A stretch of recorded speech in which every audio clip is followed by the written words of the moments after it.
Namaste, my dear friends. Thank you and welcome. This is a video session to explore the Sutras of Patanjali and how they relate to the practice that we've all been observing for the past several weeks. So let's bring our hands together and share the pranava one time.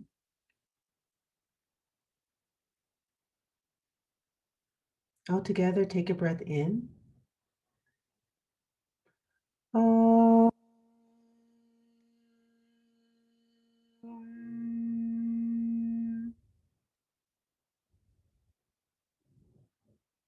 Shanti, Shanti, Shanti.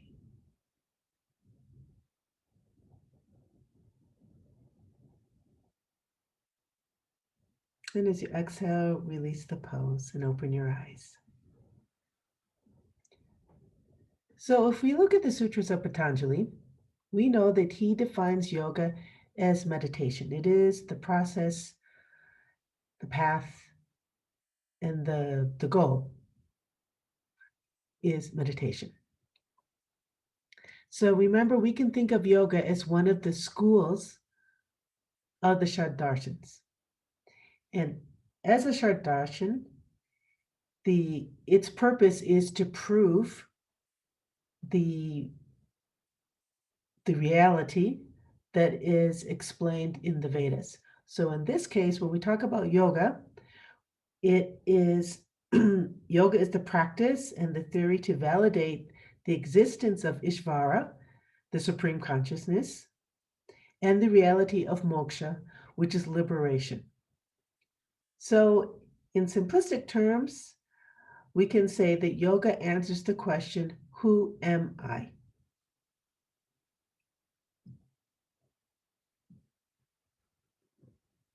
We can see the influence of the Nyaya school of logic in the tradition of sutra literature or authorship in the format and structure of the sutras. So the very second sutra in the first pada, Patanjali says, Yogas Chitta Vritti Nirodha. In English, the restraint of the modifications of the mind stuff is yoga. So here, using the rules of sutra, very succinctly, he has exactly told us the theory and the practice and the goal of yoga, right in the second sutra. So let's understand what the different words in that second sutra mean. He talks about vrittis. Well, what are vrittis? Vrittis are the thoughts that are constantly present in your mind, and they ebb and flow. What form do these thoughts, these processes take? Well, he tells us in the sixth sutra of Pada 1. They are right knowledge, misconception, verbal delusion, sleep, and memory. These are the different processes that are going through your mind all the time. If we look at Sutra 12, he tells us that these mental modifications can be restrained by practice and non-attachment. So then we need to understand, well, what is practice? So he then goes on to explain that practice is the observance of Raja Yoga or Ashtanga Yoga. That's the 8 limbs of yoga. If we practice and observe the 8 limbs of yoga, he tells us that we will prepare our physical body and our mind and our individual consciousness to have the capacity to experience that restraint of those thought processes. If you look at Pada number 2, 28 through 47, and Pada 3, 1 through 3, he then explains and describes what are the 8 limbs of yoga. He tells us in Pada 228 that yoga, the practice of yoga, eliminates impurity, culminates into distinction, into knowledge. Sorry, let me say that again. Culminates in distinction into knowledge. So then we need to understand what is distinction and what is knowledge according to yoga, according to Indian philosophy. When they speak about knowledge, they're not talking about intellectual knowledge that we get from reading, from life experiencing. They're talking about the knowledge of your soul. So what is knowledge with a capital K? K, what is truth with a capital T. So really understanding who you are once you can see through that veil of Maya. What is distinction? Distinction is understanding what is truth, what is ignorance, what is true knowledge, and what is not. So that's what he means, that when we practice yoga, we can practice distinction that tells us what is truth, what is true knowledge, and what is ignorance, and what is um, the powers of Prakriti working versus the powers of Purusha. The 8 limbs of yoga, which I'm really not going to go through right now, because I think most of you know this, and you've been practicing it, whether you give it a name or not, you have been practicing the 8 limbs throughout this workshop. But very quickly, yamas, when we practice yamas, it helps to prepare ourselves to be committed to that meditation practice. The same thing with the niyamas. Remember that yamas and niyamas are your social and personal moral actions towards others and towards yourself. Asana is postures, and it helps to prepare us physically to sit quietly for a meditation practice. Pranayama, that is observing breath work, which you do every time you chant mantras. So think about when you are chanting the Sanskrit alphabet, that is a type of pranayama observance. You are actually preparing your central nervous system to also be quiet so that you can sit for meditation. Pratyahara, that is where we have practice a non-attachment to the stimuli of our senses. That helps to prepare the ego for meditation practice. So think about that.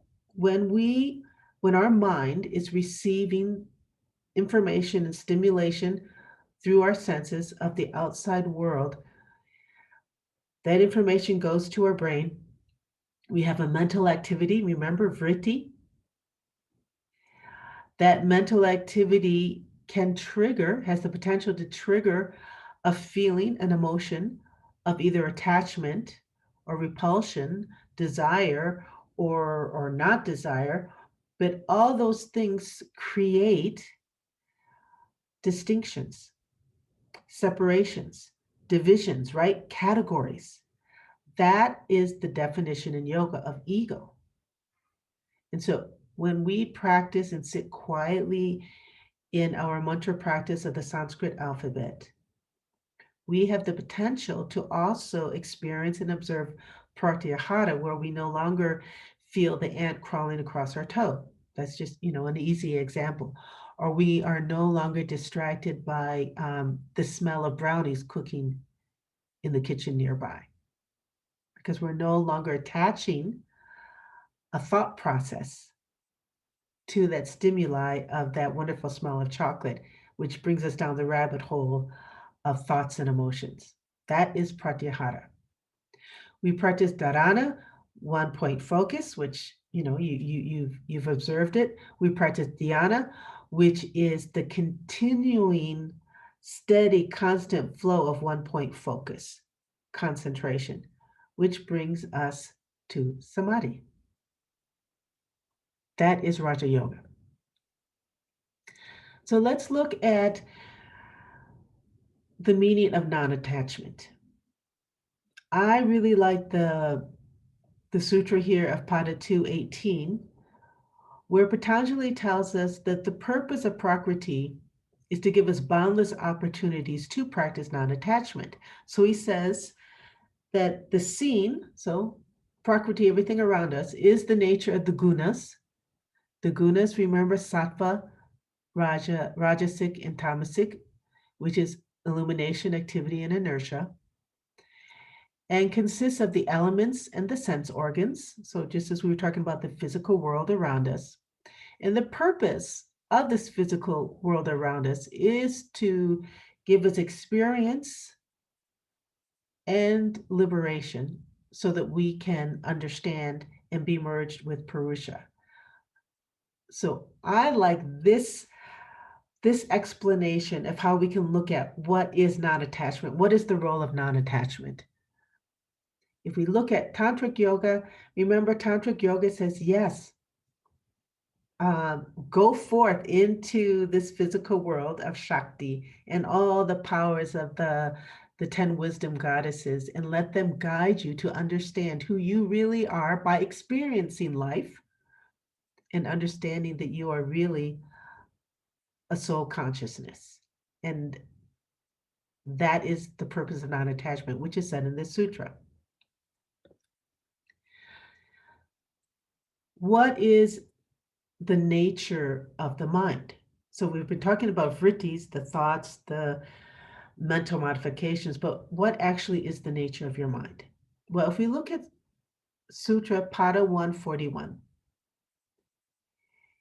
it says that the nature of your mind is such that it is a pure crystal, and that crystal assumes the shape and reflects the colors and objects that are placed near it.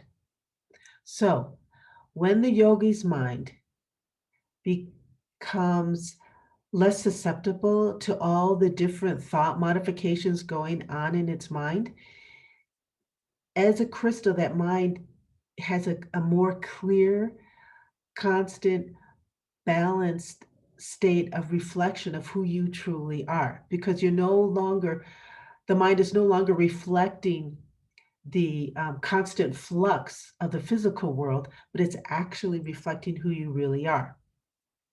So that the difference, the ego, the categorization, the division of who's knowing, what is being known, and what is the true knowledge of what you're seeing, merges and becomes one.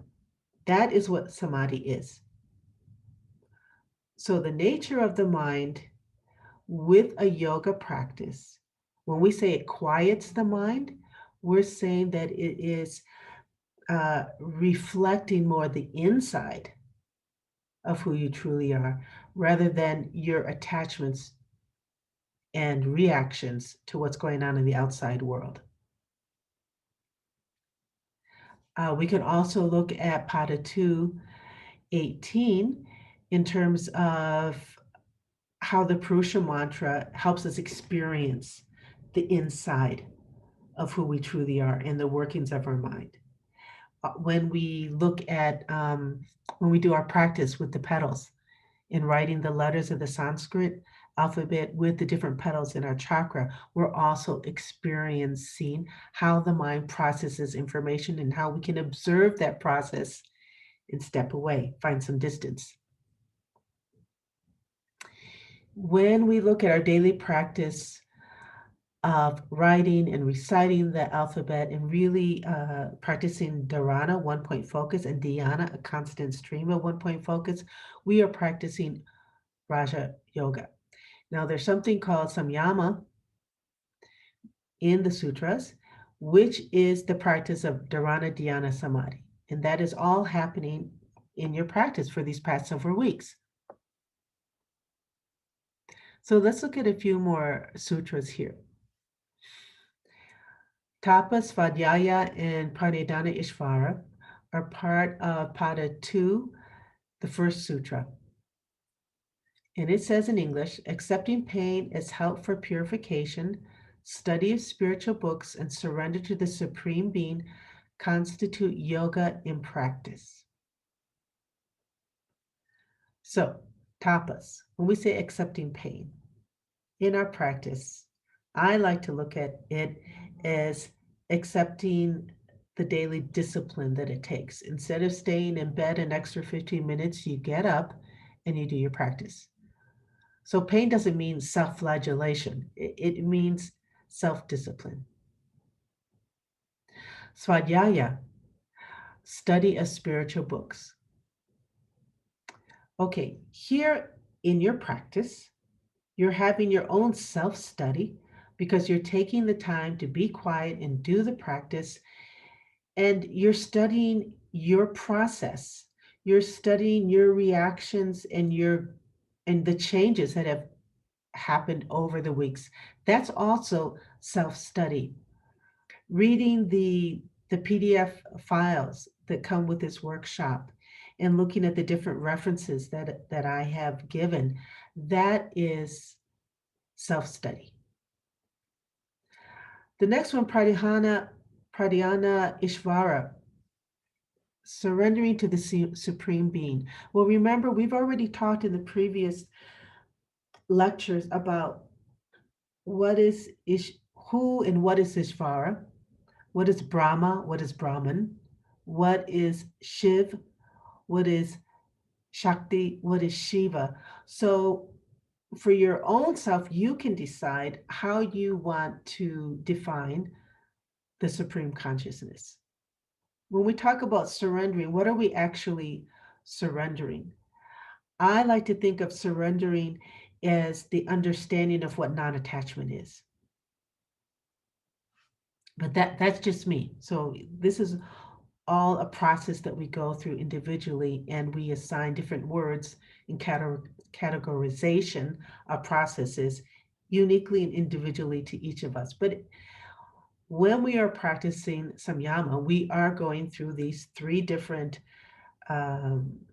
observances or actions, and all uniquely characterized to each one of us. Which brings us to samadhi.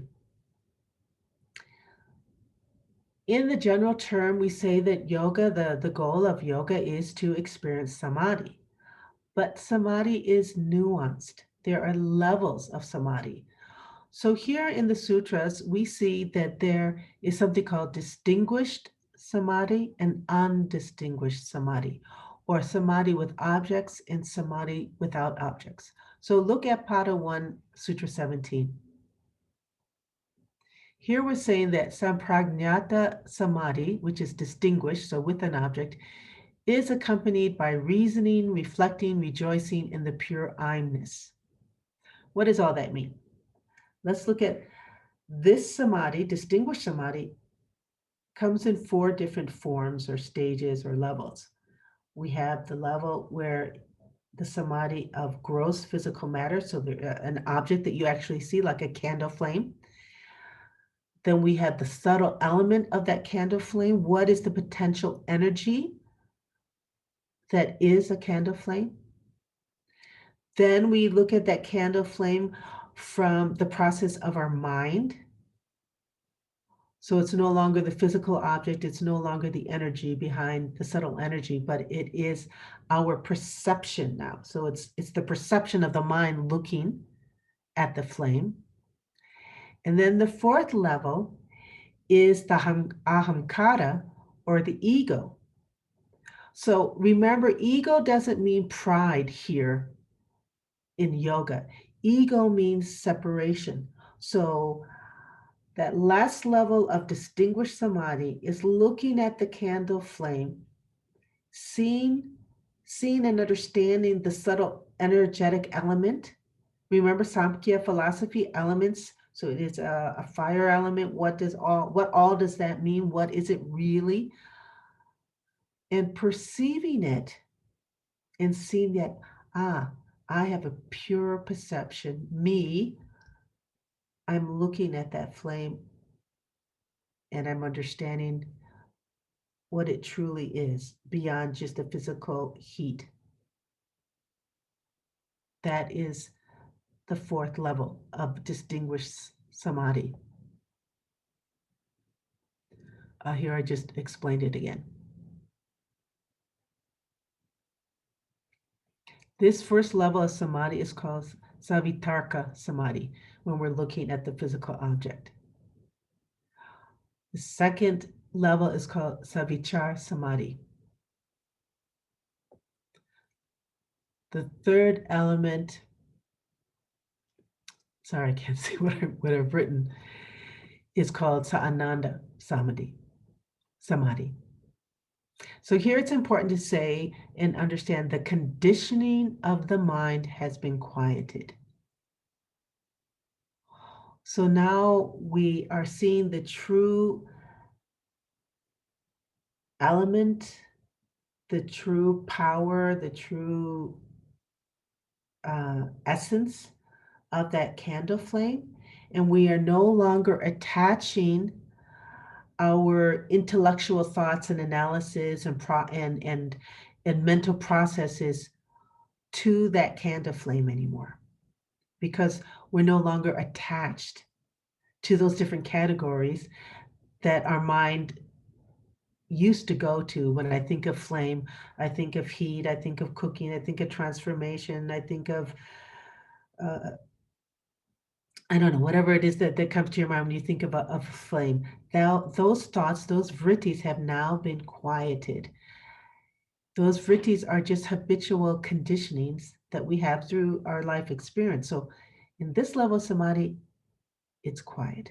So now what is being reflected in our mind? Remember in the beginning of the lecture, we talked about what is the nature of the mind? It's like a clear crystal that reflects what we meditate upon. So now, with my mind being more clear, because I'm no longer attached, and those conditionings of my mind are quiet, what is it really reflecting? It's reflecting what I'm really seeing. So the last stage of distinguished samadhi is called sa asmita samadhi. And this is where we are only aware of me looking at the object.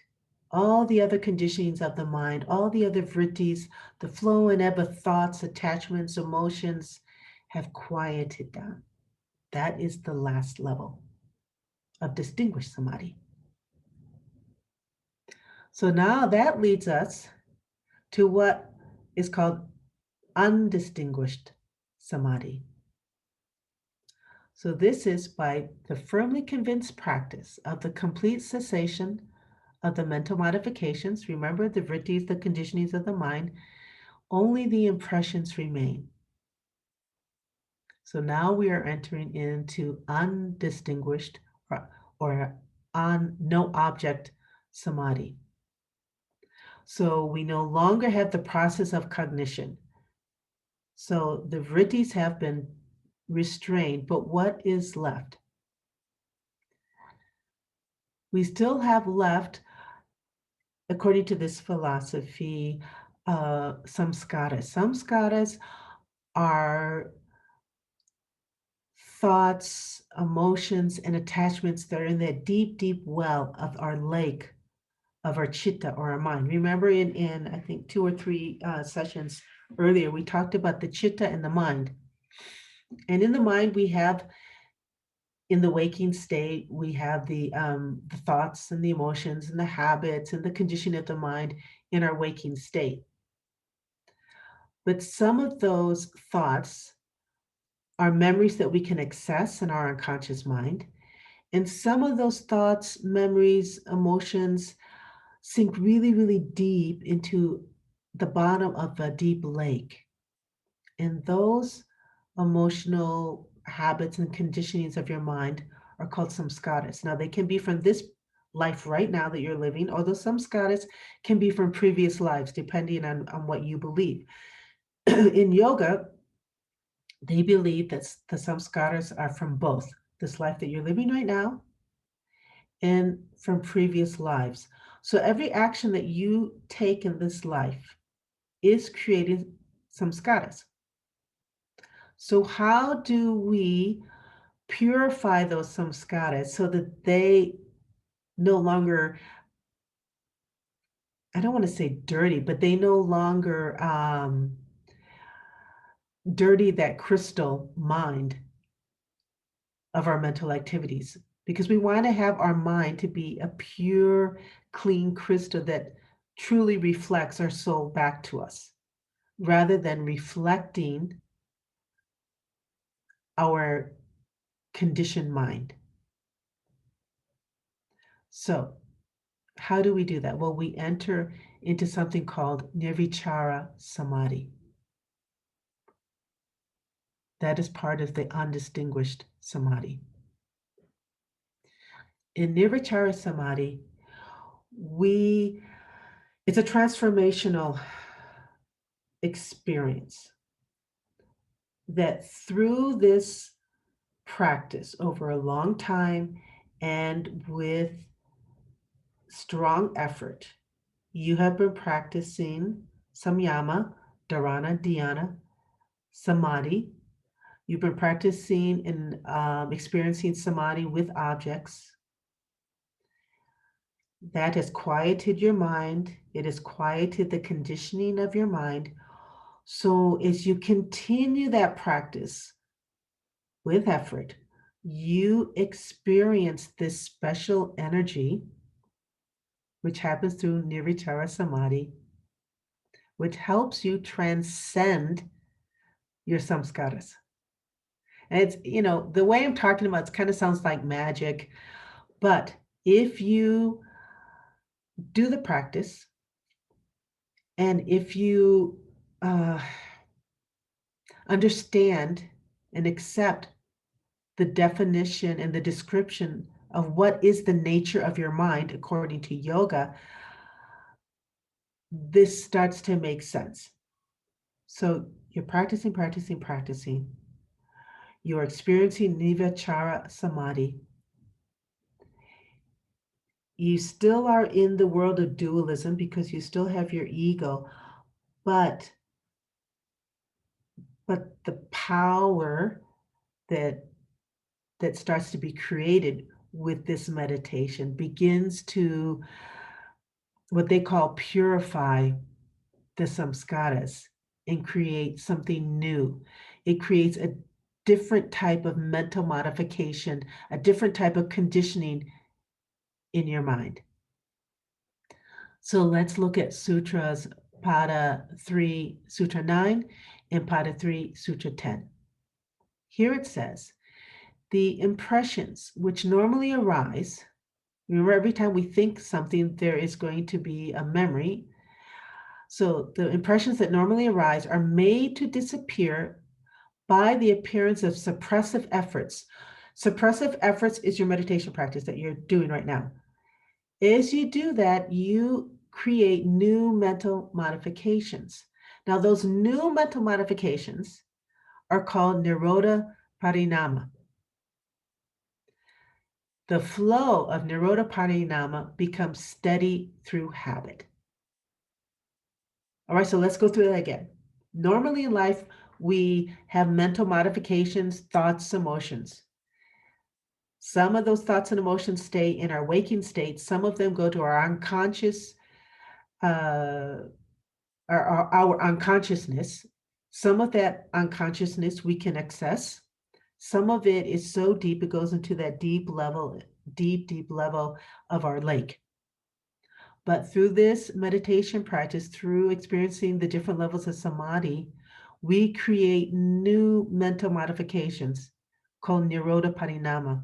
And Nirodha Parinama, once it becomes a constant flow, purifies those unconscious, deep samskaras that we can't access in our normal waking state.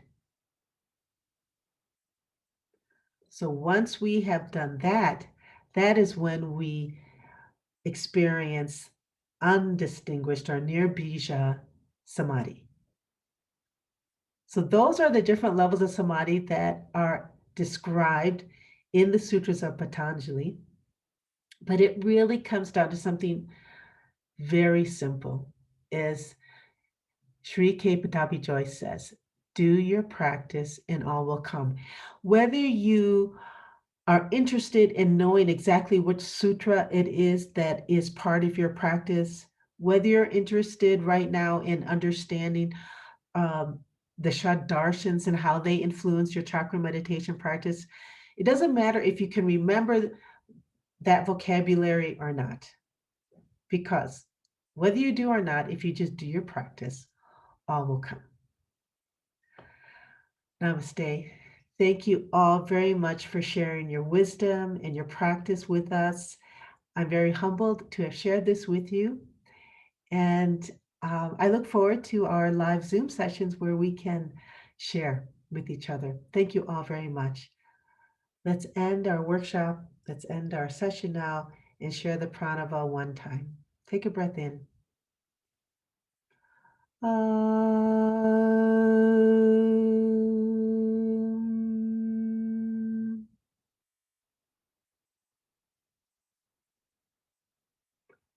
shanti, shanti. Thank you.